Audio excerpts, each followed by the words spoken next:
வரப்போற எம்பி எலெக்ஷன்ல நீங்க யாருக்கு ஓட் பண்ண போறீங்க? பிஜேபி தான் போடலாம்னு இருக்கேன். பிஜேபிக்கு தானே. பிஜேபிக்கு கொடுக்கலான் இருக்கு. அண்ணாமலைக்கு போடலான்னு இருக்கு. அண்ணாமலை சார் இருக்கு. ஏன்னா அவர் நல்ல மனுஷன், ஐபிஎஸ் ஆபீசர், நல்லா செய்வாருன்னு ஒரு நம்பிக்கை இருக்கு. பிஜேபிக்கு அவங்க எல்லா நன்மைகளும் செஞ்சுக்கிறாங்க. தாமரைக்கீங்க இப்ப வரைக்கும் 10 வருஷம் அவர் தான் இருந்தாரு. இனியும் அவர் தான் வரணும்னு எங்களுக்கு ஆதரவு கொடுப்பாரு. நல்லா அவர் தான் வரணும். எங்க ஆதரவு மோடிஜிக்கு தான். அவர் தான் ஒரு நல்ல சிறப்பா நல்லது நடத்திட்டு வர்றாரு. அவருக்கு தான் எங்க ஓட்டு.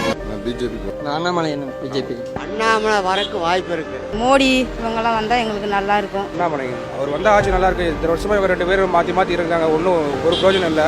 இவர் வந்தாருன்னா ஒரு புது மாற்றம் வரும். அண்ணாமலை சார் அவர் வந்தால் நல்லாயிருக்கும். இது வரைக்கும் பிஜேபி நம்ம தமிழ்நாட்டுக்குள்ளே வரல.